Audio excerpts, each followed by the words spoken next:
Very few race car drivers in the world can say that they have competed in Sebring, Daytona, and Le Mans. Even fewer can say that they are tennis champions. And out of this tiny group of elite individuals, only one can make the claim that they have starred on an episode of Whiskey and Wheels. We have one such legend here with us today, and his name is Jack Griffin. Great to be here. Thank you very much. Yeah, thank you, Very sir. generous introduction. I think it was pretty accurate.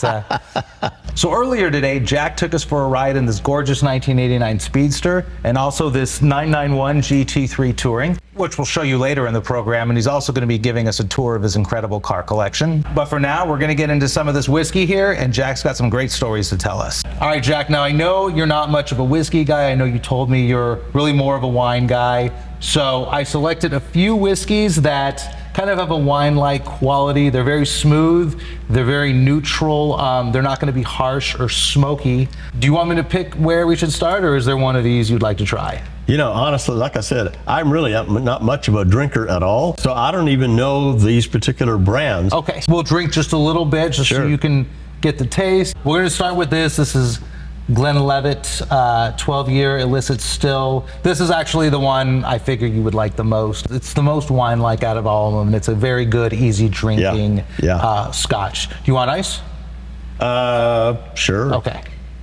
Who knows? I may become a whiskey drinker after this. You know what? I mean, there's no shortage of car collectors who also love whiskey. Exactly. Yeah. Like the two kind of go hand in hand. Later in life, you know, you should experience everything. But yeah.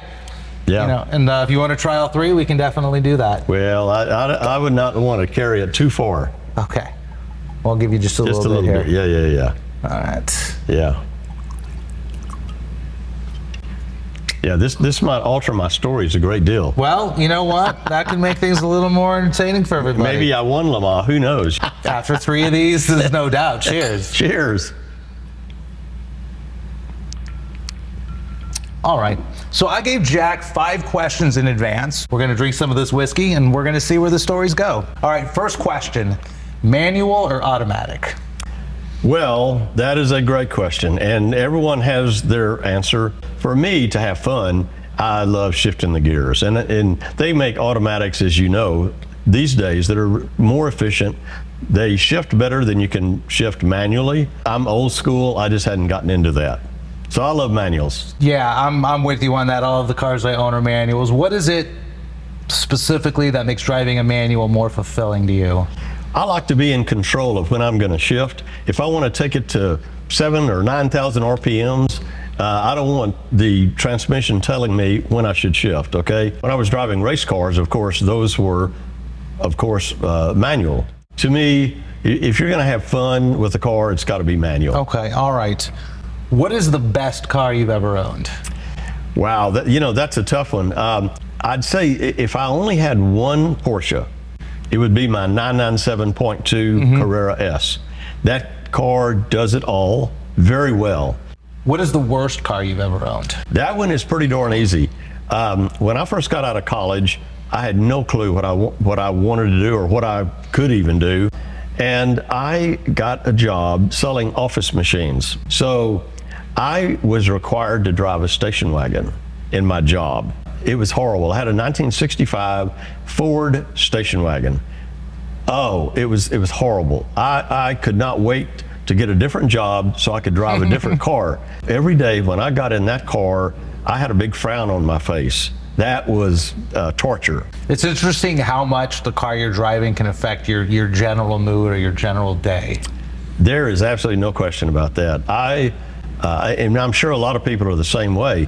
My mood is affected by the car, and even further, if it's a really clean car, if it's just been detailed, if I've washed it, so forth, life is a lot better when you're driving a car like that. Yeah. All right, what's the most exciting thing you've ever done in a car? Driving a race car at Le Mans is pretty darn exciting. That would have been my guess. You also have thrown in the pressure of trying to do well versus performance. You don't want to overdo it and totally screw up and crash and kill yourself or something like that.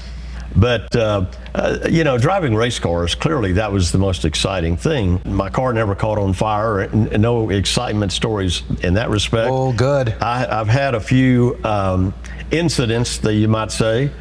Crashed in the 12 hours of Sebring into a concrete wall. I guess you would classify that as exciting. But not It was the good kind. It was a terrible day.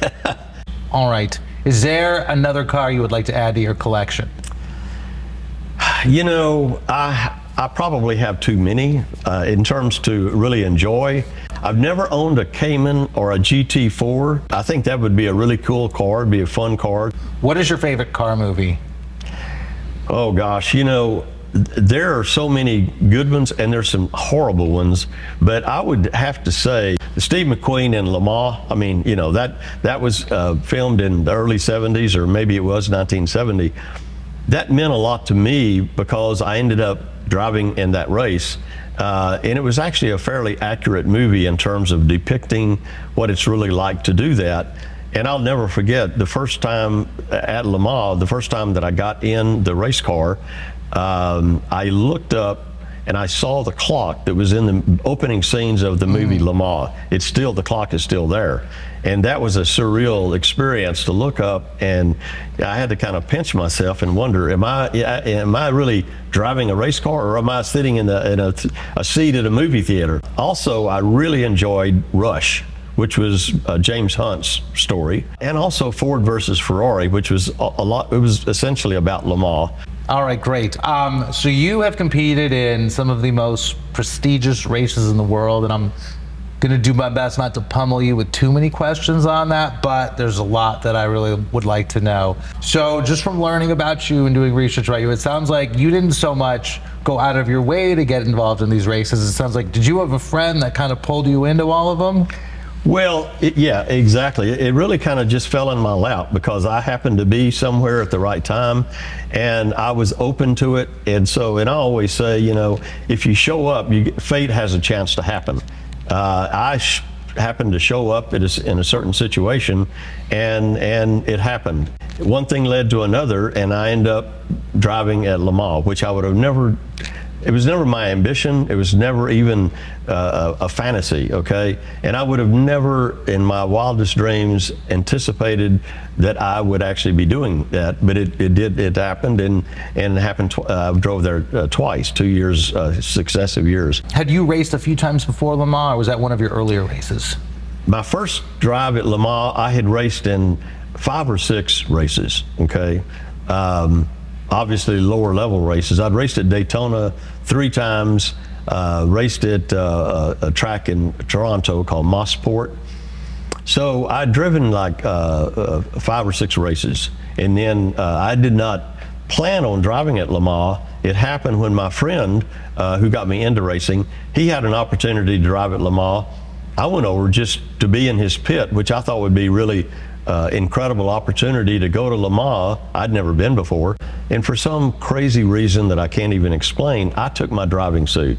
And then before the first day of practice, we ran into someone that told us a French team was looking for a driver.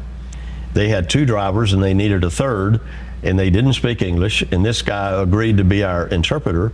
I was freaked out because here's this potential opportunity, and I knew that I was not really, I didn't really have the experience that I should be doing something like this. I mean, you know, prudence would say to thank the gentleman, thank you very much, it's not for me. You would have spent every day of the rest of your life regretting not doing it. That is actually what ran through my mind. It ran through my mind that for the rest of my life, if the conversation ever came up about racing, would I say, oh, I could have raced at Le Mans? What a lousy thing to say, you know?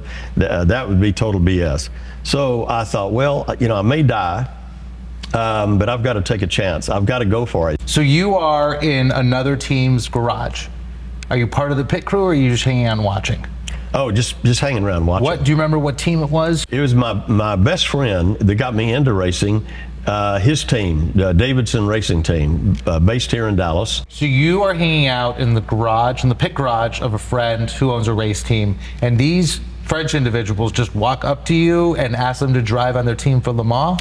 Not exactly that way. There was a fellow from Belgium, and my friend knew this Belgian driver. Okay, the Belgian driver told us that this French team was looking for a driver, and he would make the introduction for us if we wanted to. And so we said, oh yeah, sure. And see, my friend was a little bit uneasy about the race himself. Well, he wanted me to jump in just like he was, you know. Did he have more experience than you? Oh, he had a lot more experience, but never at Le Mans. Okay. Le Mans was such a totally different thing. Yeah. Higher speeds, European drivers mostly, which for the most part had a different mentality, kind of a bullfighter mentality, you know. Are they more aggressive, or? Very much more aggressive, yeah. You know, a lot of those people, they have the attitude of, that's a good way to die in a race car. That would not be me, you know. So I had an international license, an FIA license, but in that race you have to have a certain grade of international license just below a Formula One level license. I didn't have a license that qualified me for the race. We had to scramble around, embellish my experience, and that was the days before the internet. So it wasn't quite easy to check on someone's story. I'd say that I embellished things, and so forth. Both to the French team that were looking for the driver, they didn't want a raw rookie driving their car, so I had to kind of make it sound a little more, enticing. So we were successful in doing that. They had me get in the car and do a few laps, which I figured that would probably end the whole escapade right there.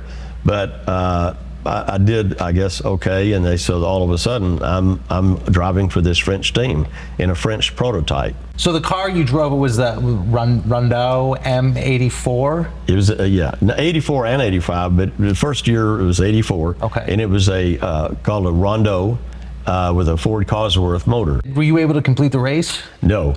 I was in the car in about the 9th hour, going down the straightaway, which at that time was a 4-mile straightaway, and you're flat out for 4 miles. So I was in the car, driven one shift. Our shifts were about an hour and 20 minutes. So every hour and 20 minutes, you're switching drivers? Switching drivers. And there was 3 people on your team? Exactly. Did anyone ever sleep?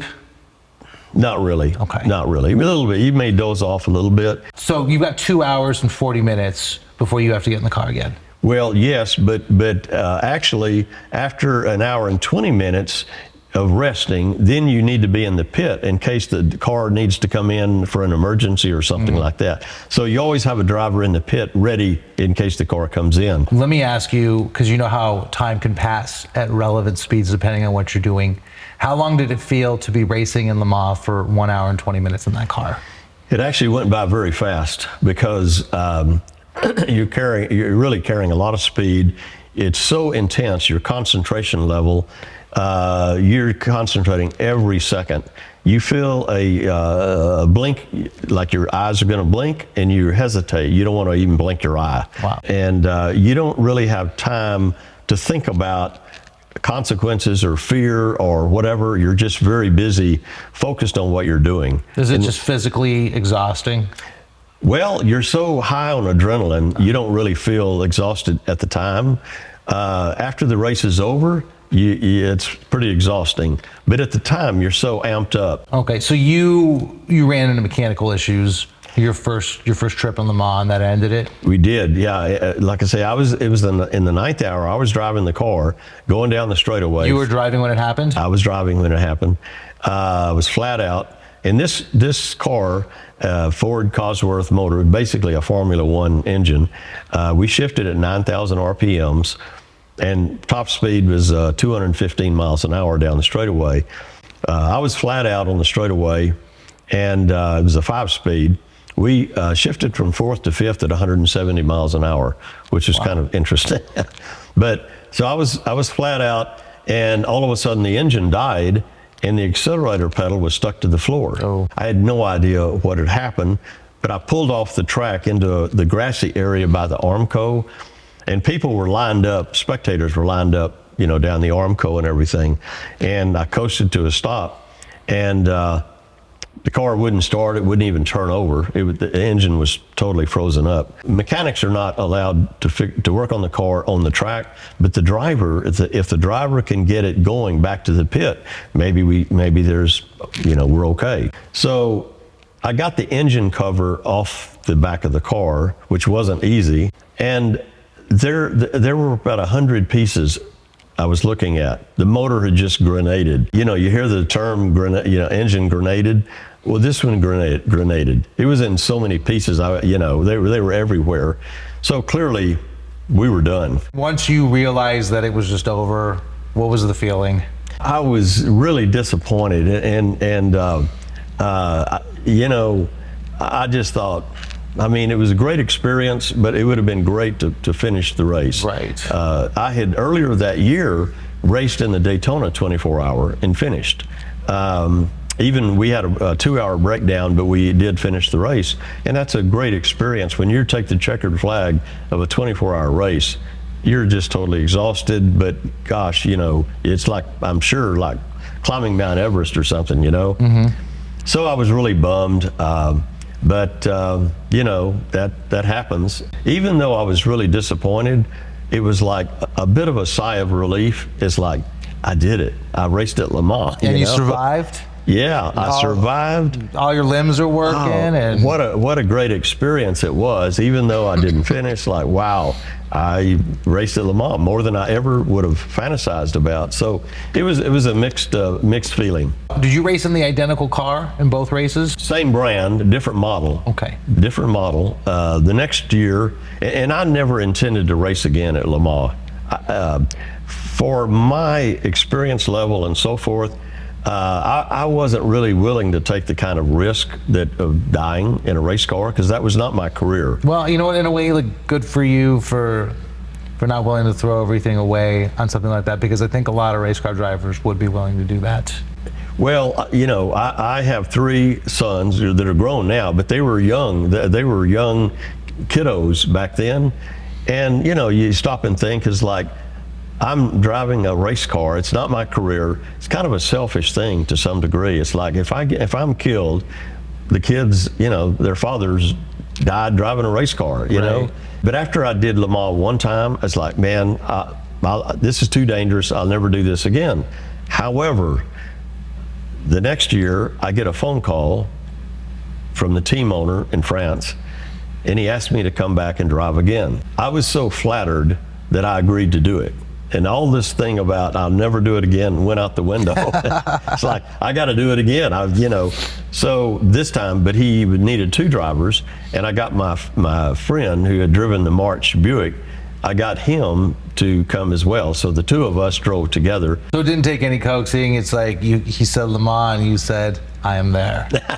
I had to. Yeah, it's like, here again, it's like, I have another chance to do it again. Am I going to turn it down?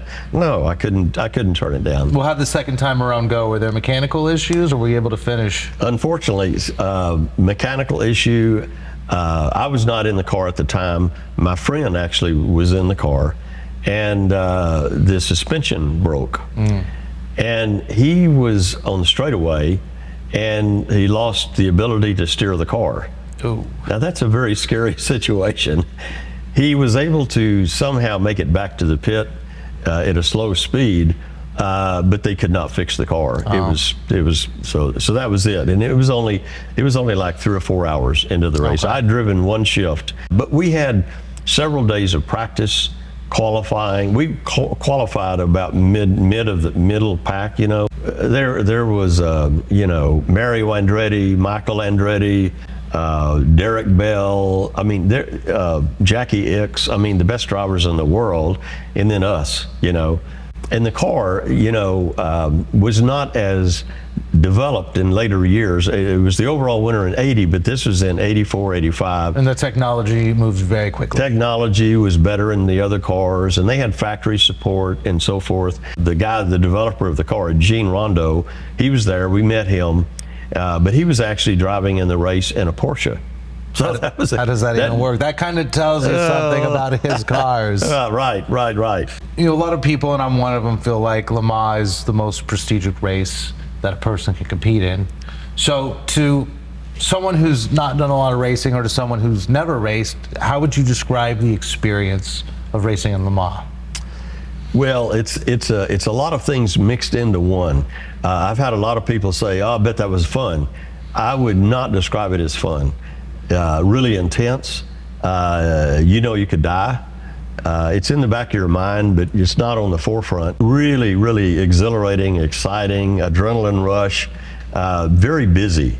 All of the qualifying, practice, everything is very orchestrated, organized.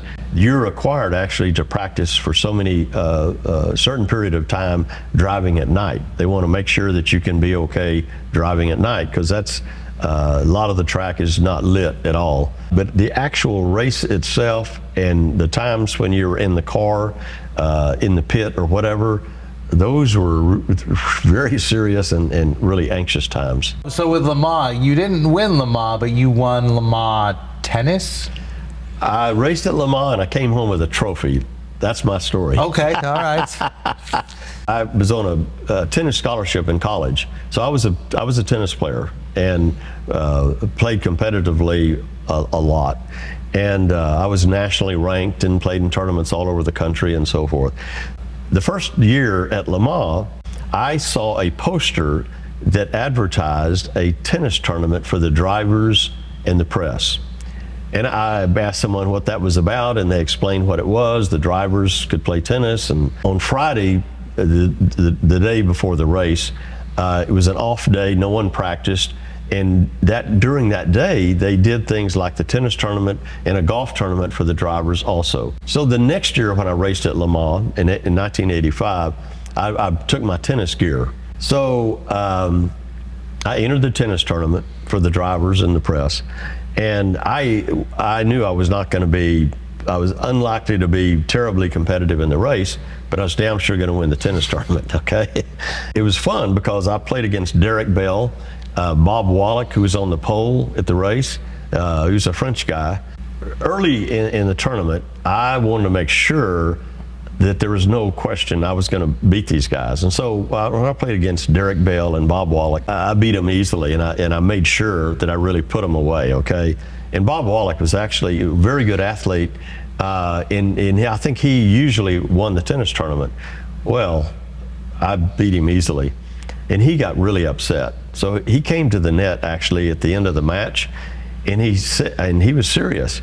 He was a French guy, and he said, "I'm going to get even with you on the track tomorrow." And I thought, "Hey, pal, don't get upset. You know, you're not going to beat me playing tennis." I mentioned earlier that we went out for a really fun ride in the Speedster, so we're going to cut to that, and then we're going to get right back to the interview.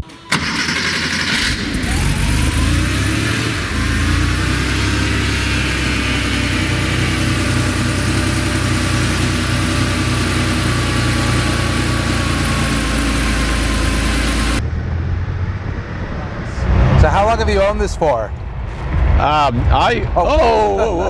Squirrel. Squirrel. It was almost his unlucky day. I actually bought this new in 1989, so I've owned it 33 years. Oh wow! How often do you drive it? You know, when I first bought it, I drove it, a fair amount. Went on some rallies and tours and that sort of thing. Then in later years, I started driving it less because it became obvious it was going to be a real collector piece, and I didn't want to just put a tremendous number of miles. And the other thing is that it's kind of a fair weather car. Right. It does have a top, but they call it an emergency top, and it will, if it rains or whatever, the top definitely will leak. Now we're gonna go through a little fun little route. Okay, cool. We go through a tunnel here. Being the Speedster, it was meant to somewhat replicate the idea of the 50s era 356 Speedster. Kind of a lightweight, minimal. In fact, it does not even have power windows. It's got manual windows. Oh wow, look at that. Yeah. Here we go.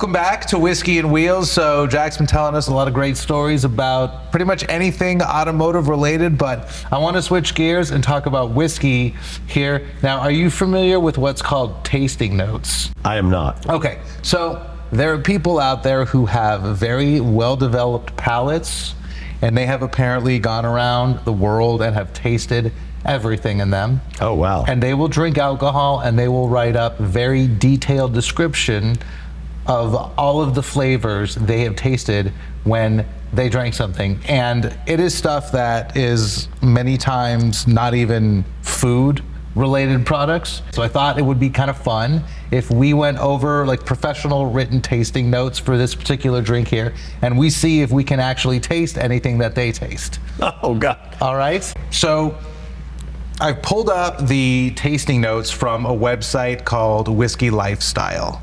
Now, when people write the tasting notes, there's 3 different categories. The first is called the nose, the second is called the taste, and the third is called the finish. Now, for the nose, and we're gonna try this, what you're supposed to do, Oh, stick your nose in it. well, you inhale it, Ah. and then hold it in your mouth for a minute, and then you slowly breathe it out your nose. And apparently, if you do this, you can taste all kinds of things. Oh, So- does it cause you all kinds of thoughts? I don't know. I don't know. think This is these pretty interesting. These people have incredibly sensitive palates. Wow. So breathe it in, hold it for a second, and then slowly exhale out your nose.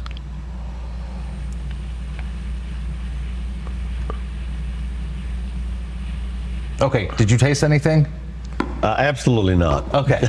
I didn't taste very much, but this is what this person claims. And you tell me if you tasted anything, and this is just on the nose. Pears. Pear? Did you taste pear? I did not taste pear. Did you taste green apple? I did not. Did you taste a nice drop of honey? Oh, I think I missed the honey. What about the oranges? No, none of that. Any caramel fudge? Oh, no. Okay. Nougat? None. A hint of peach juice? Oh, my God, no. Lemons? No. I didn't get any of that either. You didn't either? No. Well, that no, makes I me didn't. feel better. Okay. Maybe I need a lot of practice. So next we're gonna do the taste. So just take a drink, hold it in for a couple seconds, and maybe think about any of the flavors that you can taste. And then we will compare to what this individual says and see if we can taste anything that they Okay. did. You ready? Yep. All right, cheers. Cheers.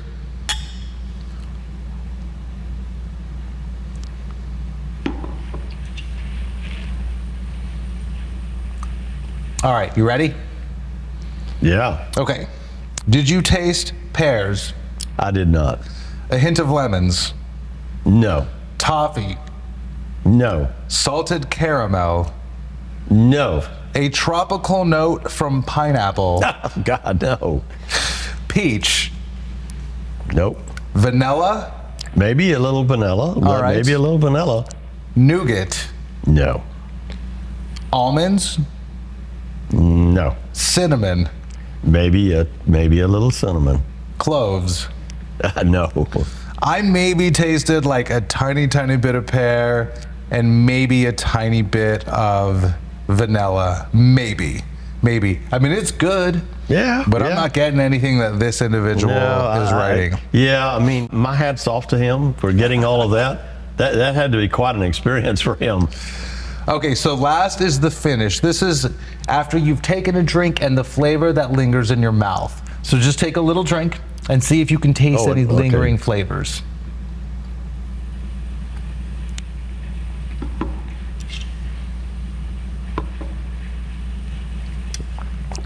Okay. Did you taste vanilla? Or do you taste vanilla now? No. What about pears? No, definitely not pears. What about cinnamon? Maybe a little, yeah, smoky cinnamon, yeah. Okay. What about cloves? No. Okay, me neither. Don't feel bad about not being able to taste any of that because I don't think 99% of the population can. So you raced in Daytona. Did you race in Daytona once or twice? I raced it in the 24-hour twice, but I raced in some other races at Daytona as well. Did you drive a 935 in any of those races? I did. Did you drive it twice? I drove the 935 probably 5 times. I did the Daytona 24-hour in 935. I did the LA Times Grand Prix at Riverside, California in a 935. I did Sebring 12-hour. I did Road America in the 935. That was really, really a phenomenal car. Yeah, I mean the 935 is one of the most legendary and most successful race cars ever. I mean, it's got to be in the top 3 or 4 most successful race cars ever, and I know they're selling for millions of dollars now. And when you first told me that you drove a 935, I mean, that really stuck out to me. I mean, that's pretty exciting. So I know that you drove the JLP2. Yep. Did you drive it all 5 times? Yeah, same car. So how did you get the opportunity to do that? First time I drove it was in the Daytona 24-hour, and I had bought a race car, a 911 RSR. So I had anticipated driving my RSR at Daytona 24-hour. So we get to the race, and my friend, he said, "Jack, why don't you drive the 935? One of his drivers didn't show up or something like that. I'd never driven the 935. I knew it was a beast. Was that like twice as powerful as the most powerful car you've ever driven at that by point? Far. My RSR had about 320 horsepower. The 935 had 800. Yeah, it gets up there. And it's like, whoa. But here again, am I going to turn it down? No, I'm not going to turn it down. I'm going to drive the 935. So I called a friend of mine who had raced a little bit, and I got him to come to Daytona to take my place in the RSR. And so I jumped in the 935. It took a little while to get used to the speed. And that was mostly it, just getting used to going that fast. But at Daytona, we were probably maybe a little over 200 miles an hour. And it was kind of a difficult car to drive because it was a 4-speed gearbox and had as a twin turbo and a lot of turbo lag. So you put the accelerator pedal on the floor and you'd count, like 1, 2, 3, and then all of a sudden, you had nothing, and then it was like a rocket sled. You're going down, passing everything in sight. So did you have to compensate for that turbo lag on turns? Did you have to mathematically figure out, do everything 4 seconds? It wasn't mathematically, it was by the seat of your pants. And you had to make sure, you had to time your front wheels being straight with the boost coming on. If you had not completed your turn and the boost came on, you're guaranteed to do something really bad off the track. And so that happened to me one time.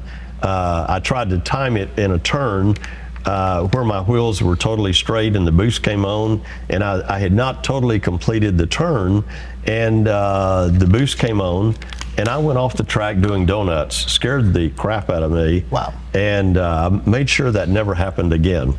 But in the turns, it's very difficult to go in with the boost on because you'll be going so fast. And then you're getting passed by a lot of slower cars in the turn, but then you rocket past them coming out of the turn, So it's a real unusual experience. There's, some really great drivers, Derek Bell, Al Holbert, some of the great guys. They had a lot more experience driving a 935 than I did. They could time it a lot better than I could.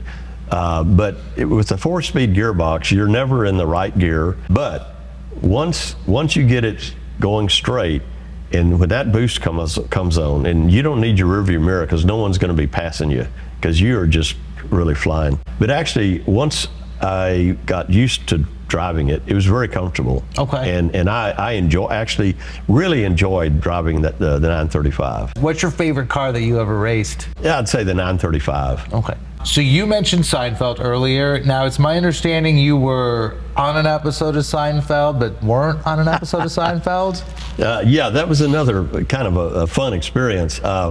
During a trip to LA, I was invited to spend a day.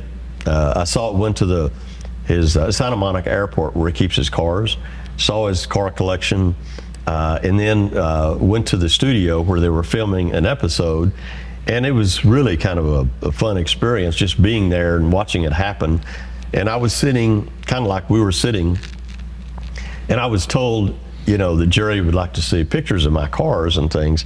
So I had pictures of my cars, and while they were setting up sets and stuff like that. Jerry was sitting on one side and Kramer was sitting on the other side, and we were trading pictures back and forth, you know, looking at pictures of my cars. And then they'd get up and film a scene and so forth. And it was his apartment, which you see in the TV series, was 5 feet away from where we were sitting. It was just like right there. And so later in the day, oh gosh, probably about 7 o'clock in the evening actually, Jerry's assistant, Carol Brown, she said, Jack, you need to go down the hallway, the second door to the left or something like that, you know. And I said, what's up, you know? And she said, well, just go over there. So I didn't know what was going on, so I went, and it was makeup. And this lady said, okay, sit down, you know, we're gonna. And I said, I don't really know what you're doing. She said, well, you're going to be in a scene. I said, oh my God. And the wardrobe people, they brought out something for me to put on, you know. What was it? It was a jacket, you know, for me to just put on. Like a sports coat? But it was a scene where Kramer had befriended some Japanese guys, tourists, and they ran out of money.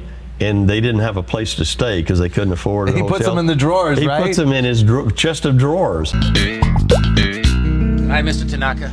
Good night. Good night, Mr. O. Good night. Good night, Mr. Yamaguchi.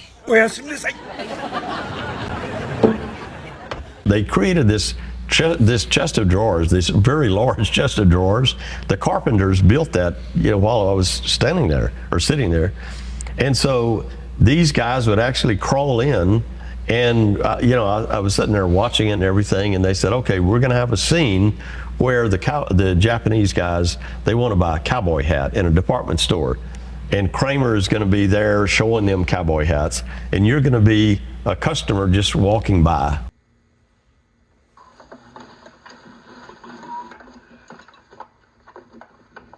So we did the scene, and I'm walking, and I'm of course nervous as can be. And then they said, "Oh, Kramer couldn't say his lines." They redid it like 3 times. Like he couldn't remember his lines. He either couldn't remember them or he kept screwing them up. Okay. Okay. And so, They're like, Jack, we're gonna need you to fill in for Kramer. well, Carol, Jerry's assistant, said, you know, this happens all the time because Kramer always screws up his lines. He can't remember. He's just an odd person. And he'll walk up against a wall and start talking to the wall. Things like that. You know, he's just bizarre. They did the scene like 3 times. Kramer screwed it up every time. And then finally, Kramer said, I can't do it. I can't do it. They got with the writers and they huddled and they came back with new lines, basically, and did the scene. The episode actually came out maybe 6 weeks or so later or something like that. And Carol Brown, Jerry's assistant, called me before the episode and said, Jack, I got some bad news. Oh, no. What's the bad news, Carol? Well, you got edited out, you know, but we're sending you a tape of your scene with you in it. We're sending you that. Oh, okay, thanks. So Jerry invited you down to did he invite you down to come be part of the studio, or?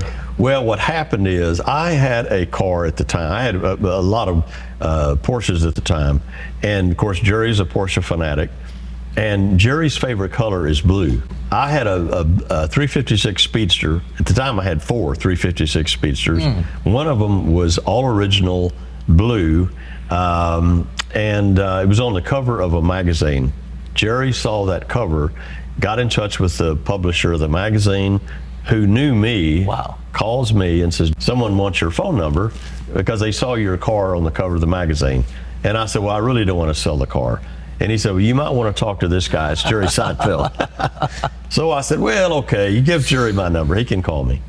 So actually, his assistant, Carol Brown, called me. And we had a nice long conversation. And so Carol said, well, let me know when you're coming to LA, and we'd love for you to come by. So that was it? There was no, he didn't ask you to sell the car or anything? She just said, let me know when you're coming to LA? Well, no, she talked to me about the car. And I said, I don't want to sell it. She's like, Jerry wants to buy it. Yeah. Did you ask how much you wanted to pay or anything? No, or you were just I didn't get into that. Yeah, I didn't get into that. That is very committed. Yeah. So when I went to LA, I didn't know what to expect, you know, but Carol said, meet me at the Santa Monica airport. we're going to first see Jerry's cars, which was kind of fun. He had several hangars full of cars. Wow. So then she said, well, we're going to go to the studio and you're going to meet Jerry and you're going to meet the writers and you're going to meet all this happened just because he saw your car in a magazine. He's Yep. like, Carol, I want to buy his car, get him on the phone. Yep. Carol's like, he said no. He's like, bring him out here. I'm going to give him the first class treatment. It was one of those, fortunate, right place at the right time, just kind of fate happened. You seem to be getting a lot of that. No. You're like a cooler version of Forrest Gump. Well, stuff just happens, and I was open to it. Yeah, sure. While I'm out there, I'll spend the day with Jerry. They filmed that series of scenes until about 9 o'clock at night. Just because Kramer kept screwing his lines up? Well, no, they had carpenters and all kinds of people that would build the sets, and they would do a scene and they'd do it again and different scenes. That particular day, it was all just Jerry and Kramer. So it takes multiple days of all that just to shoot one episode? They told me that one episode that you see being filmed, watched on TV, would take something like 8 weeks of filming. Wow. To get one episode. Wow. Because the episodes are, what, 45 minutes, 40 minutes? 30 minutes. 30 minutes? Yeah. Wow. I guess if they're just going to be building custom furniture on set and rewriting people's lines. And everyone is just hanging around while this stuff's happening. And then they'll say, okay, Jerry, we're ready for you here, and they're all kind of clowning around and so forth. But George wasn't there, and the gal, whatever. Elaine wasn't there. Okay. But it was just Kramer and Jerry. While they were creating the set for the scene, I was chatting with Jerry about Porsches, and Kramer was kind of walking around and stuff like that. Just kind of being and we goofy. all went to dinner like 7 o'clock that night and came back, and they continued shooting. And then at the end of the thing, they passed out cigars and they kind of had a party, and it was a fun experience. That is so cool. And he actually gave me his copy of the script. I have his copy of the script. Wow. I mean, like, he did all this for you. Yeah. And at the end was he like, listen, Jack, I flew you out, I showed you my car collection, put you on Seinfeld, took you out to dinner, gave me cigars. Are you going to sell me the car? No, he didn't bring the car up. Not long after that, I get a call from Carol, and she asked me, she said, Jack, how far are you from San Antonio? And I said, I don't know, 230 or 40 miles, something like that. And she said, well, now that the show is over, Jerry's doing stand-up things, and he's going to be doing a show in San Antonio, and he wanted to see if you wanted to come down and hang out between shows. That is so cool. So we hung out backstage with Jerry during the show and so forth, and took pictures. And so my boys, they thought that was pretty cool. And it is. Yeah. And so I was doing this vintage car rally in Colorado. I'd done it several times, and Jerry was through with the TV series and so forth. So I told Jerry about it, and he had heard about the event. The next week, I got a call from Carol, his assistant, and Carol said, Jack, Jerry was talking about something in Colorado, and he wants to do that. What does he have to do? So then I called the organizers of the event, which I knew very well at this time, to see about Jerry getting in, because it was an invitation deal. It was kind of funny because I called him and I said, hey, I've got a friend that wants to do the Colorado Grand this year, and what do we need to do to get him in? And she said, Jack, we'd love to help you. You're our friend, and we'd like to help you out, but there's a waiting list really long to people wanting to get in. And I said, oh, my friend's going to be very disappointed that he couldn't get in. Would you mind giving him a call and telling him what he's got to do to get on the waiting list or whatever like that? And she said, oh, I'll be happy to make that call for you. What's his name? So I said, well, his name is Jerry Seinfeld. And there was a silence. And she said, Jack, are you serious? And I said, yeah, Jerry wants to do the event. And she said, he's in. He all of a sudden went to the top of the list. Well, I didn't know you had such an exciting history with Jerry Seinfeld. Yeah. As I mentioned earlier, we went for a ride in the GT3. Jack gave me a pretty good demonstration of the acceleration and the braking of this car. So we're going to show you that footage now.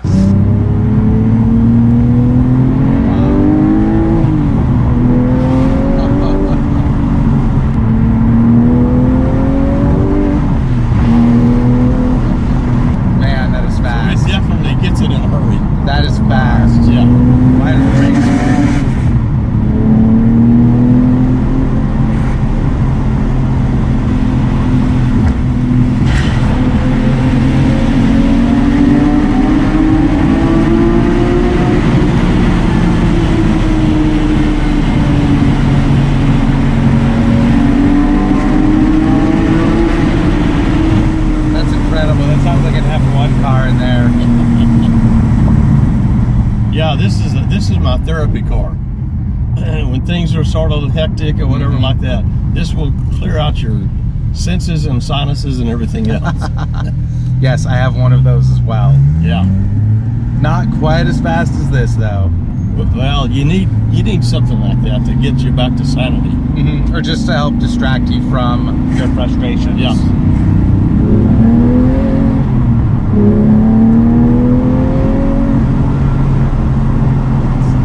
Yeah, so I don't need this thrill every day, but once in a while, it is badass.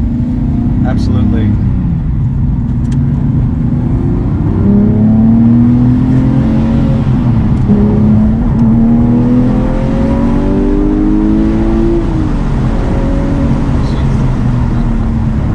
Making sure those brakes work too. And phenomenal brakes, of course. When I was doing some research on you, I read that for a brief period, Porsche had given you an allocation for a 959, but then declined it. What happened there? I heard about the 959 project, which, you know, it sounded really intriguing, but none were coming to the U.S. And then I read where Al Holbert, who was a racer when I was a racer, he was working on a project to create a car called the 959S. It was going to be a way to get some into the United States under the racing exclusion, the race car exclusion. The whole reason for making the S was to try to get it into the US as a race car. Calling it a race car, which really was not a race car, but they felt that if they made the S seem like a race car, they could come in under the race car exclusion. Okay. They didn't have to crash test race cars. I was able to get a contract for one of the 28 959S's, okay? Required a $60,000 non-refundable deposit. The spec on the 959S was, it was not street legal, no warranty. You had to sign a release saying that it was a race car and it was dangerous and you could die driving it. So this was about a 18 month or 24 month process where they built the cars, took a while, then they flew 8 of them to Pennsylvania to be inspected by the DOT. So the DOT goes out to inspect them. Now these were regular 959 luxury cars with the radio taken out, with a roll bar bolted in, not even welded in. This was purely a disguised 959 luxury or comfort version designed to pull the wool over the eyes of the DOT. So the DOT inspected them and they basically said, these are not race cars. These are absolutely not race cars. If they come into the country, the roll bar will be unscrewed, taken out, somebody will stick a radio in it, and we're going to see these on the road. So the Department of Transportation said, nope, they're not coming in. Oh. The DOT, they send me a letter saying, we know you bought the car, and they said, should you attempt to bring it into the U.S.? And then they listed about 4 or 5 things, bad things that would happen to me if I tried. One included confiscating the car and some severe fines and all that, penalties and so forth. Who knew that they would be this focused on just one vehicle? And they had the serial number of my car. It's too bad you didn't get that car because I know you and I know that you would have kept it. Yeah, oh yeah, that would have been a really amazing car. How about a little tour? I would absolutely love that. Why don't we start at the beginning? Okay, let's do it.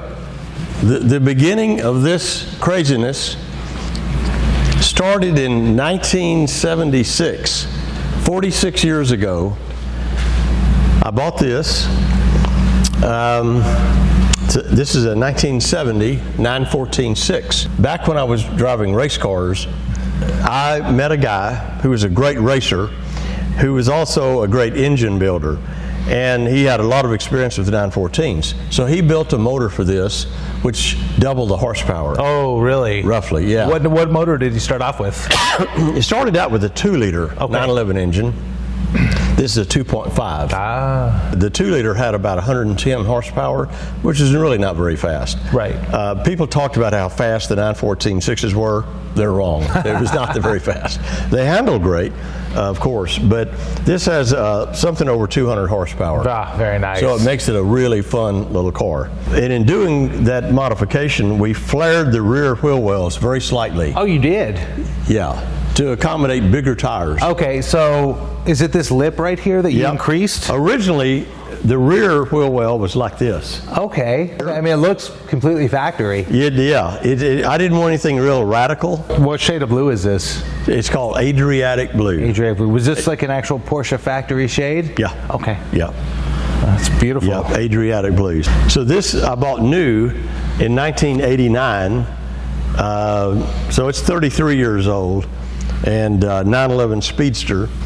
And this was to replicate the 356 Speedsters with the low slanted windshield and lightweight, relatively not lightweight. Well, how much does it weigh?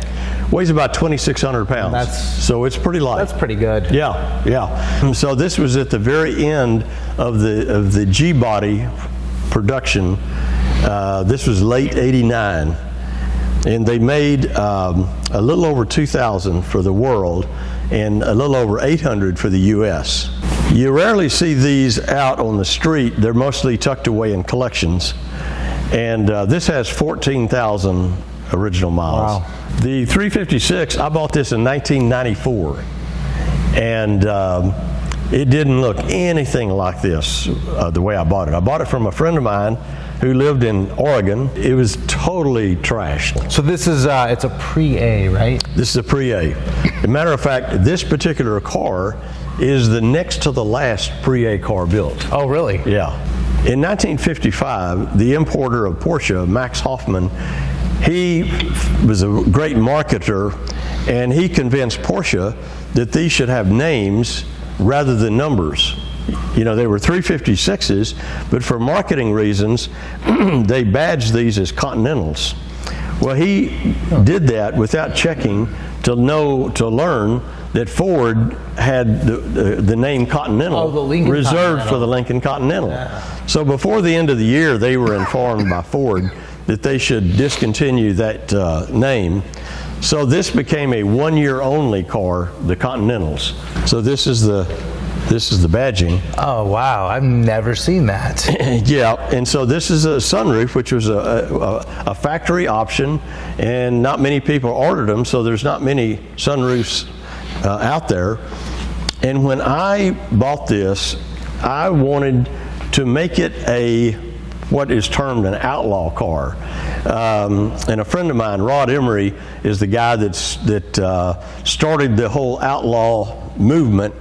He builds these custom cars for huge money, and he has a long waiting list, and he created his own badge, and these are numbered, and you cannot buy these badges. These only go on his creations.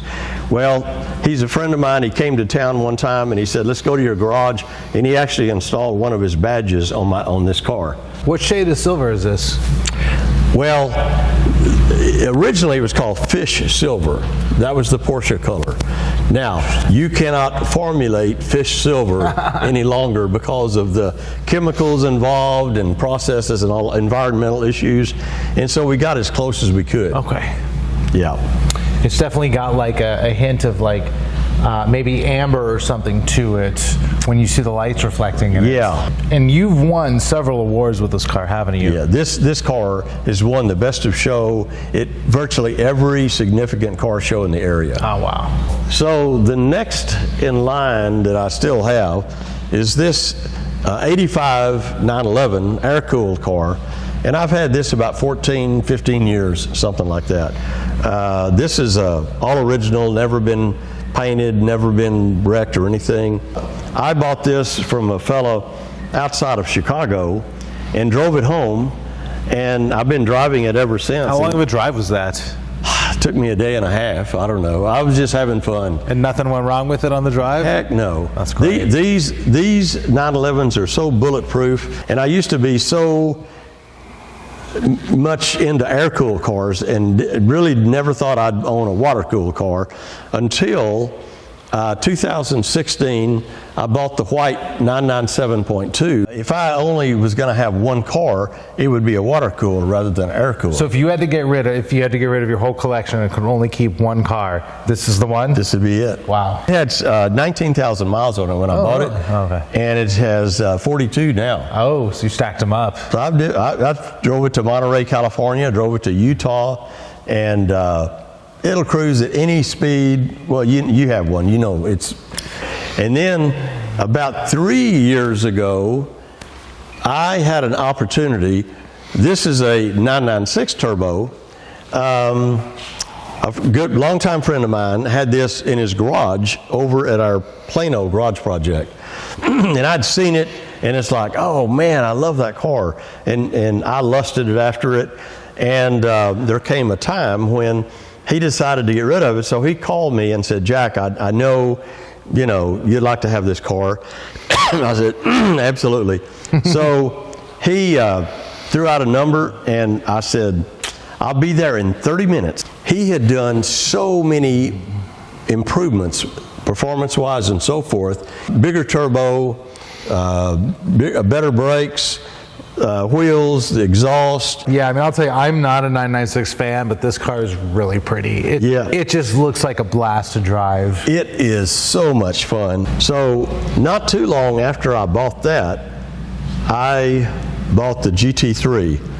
This is a 2018. You're the original owner, right? I'm the original owner. I bought it new at Park Place. I just thought it was a good investment, a good idea to pick one up. Well, I mean, what did you say you paid for it? Like 160, 170? 162. I mean, they're over two. You could sell this car for over two right now, easily. Easy. It's like driving it for free if I wanted to sell it, 100%. which I don't. Yeah, I mean, you took me in a drive for this, and do not sell it.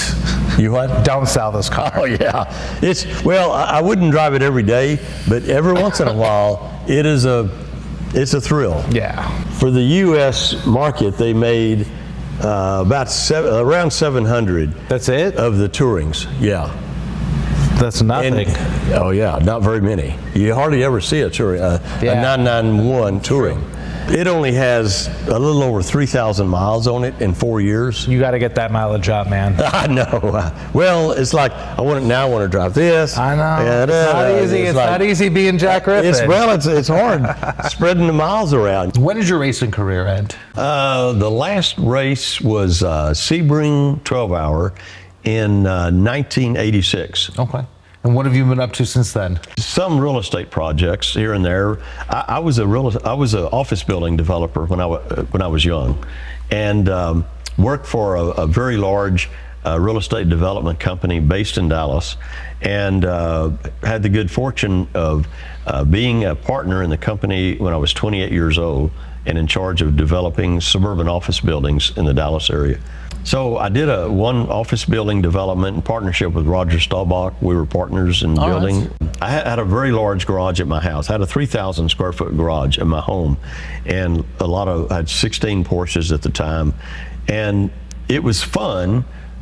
But it was only fun when people came over. Right. I mean, I was there by myself. You need someone to share it with. Exactly. It's like a pool table. How much fun is that by yourself? Very not little. Much. But I had the idea from my real estate background and my, car passion, that what the world needed was a place for people to enjoy their cars away from their home with other people. I had an architect friend of mine kind of refine the idea, put it on, pen to paper and so forth, and we played with concept and so forth, and came up with the idea, which ultimately became Garages of Texas. Okay.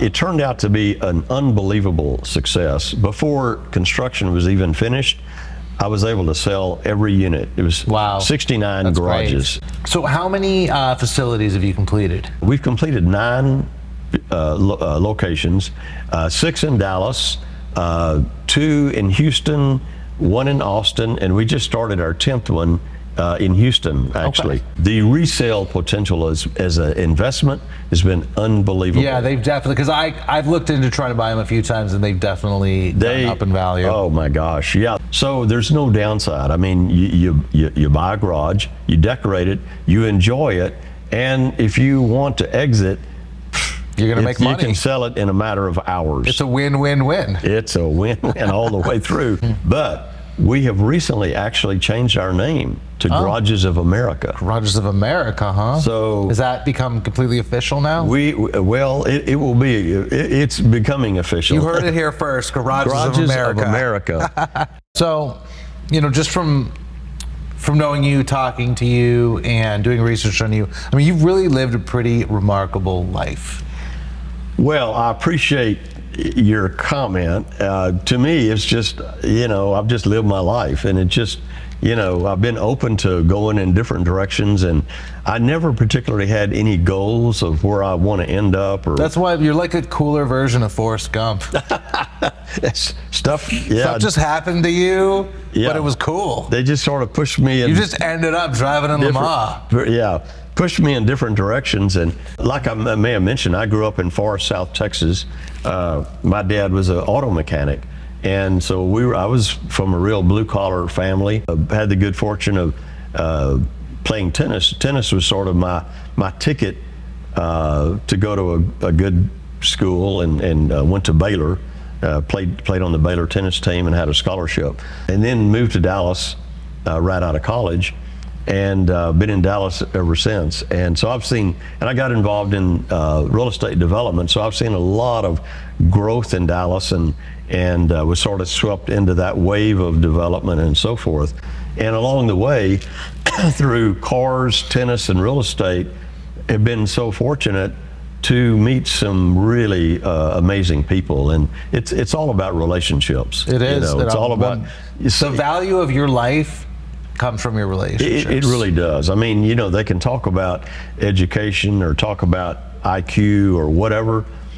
I firmly believe it's mostly about relationships. Looking back on everything you've done, what sticks out the most to you? What are like the highlights of it all? Well, of course, the ultimate thing about my life would be my family. And that's great. After all the things that you've done, if you could say that your family's been your biggest accomplishment, I mean, there's a lot to that. Well, there are a lot of people that they consider their net worth, what they have in the bank or their investments or that sort of thing. To me, my net worth is like people and relationships. If you can feel that way, then you've won life. Yeah, you've won life. If I had to only have my little Mazda Miata and that's the only thing I drove, I would be okay with that, because I've got great relationship, great family. It's all about our relationship. It is. If you, like I just said, if you feel that way, then you've won life. Yeah, it's been a fun ride, and I hope the ride lasts a lot longer. But you never know what things happen. Look, if all these races didn't kill you, you're probably going to be fine for a while. Hopefully. You've had a pretty good racing career. You had probably a better tennis career. Yep. Right. Good family, great car collection, successful garage, automotive establishment. Is there anything else you want to accomplish in life? Not really. I mean, something cool just going to come to you like it's been doing the last several decades? I think if something is supposed to happen, it'll happen. I'm open to it, whatever it might be. I mean, I'm always open for an adventure. And I've been single for a long. Unfortunately, I was married and we were divorced 40 years ago. So you're single now? I'm single. Ladies, if you're looking for a good man. There you go. Yeah, I'm out here. Jack Griffin. I'm having fun in my garage, Yeah, I mean, when I was your age, it never even occurred to me how long how much time is left or anything like that. I mean, I was just doing stuff and, having great experiences and stuff. And so I lost an older brother 2.5 years ago. Oh, wow. And when you start losing people that are close to you relationship wise, and then you really like, whoa, how much time is left? I mean, in 10 years I'll be almost 90 if I make it that long. 10 years goes by and such a flash. You know what, the older you get, the faster it goes by. It's crazy. Yeah, it's outrageous. I hate that, but that's the way it is.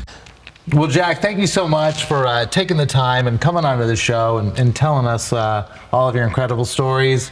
If you're interested in getting a luxury garage, check out Garages of Texas and Garages of America.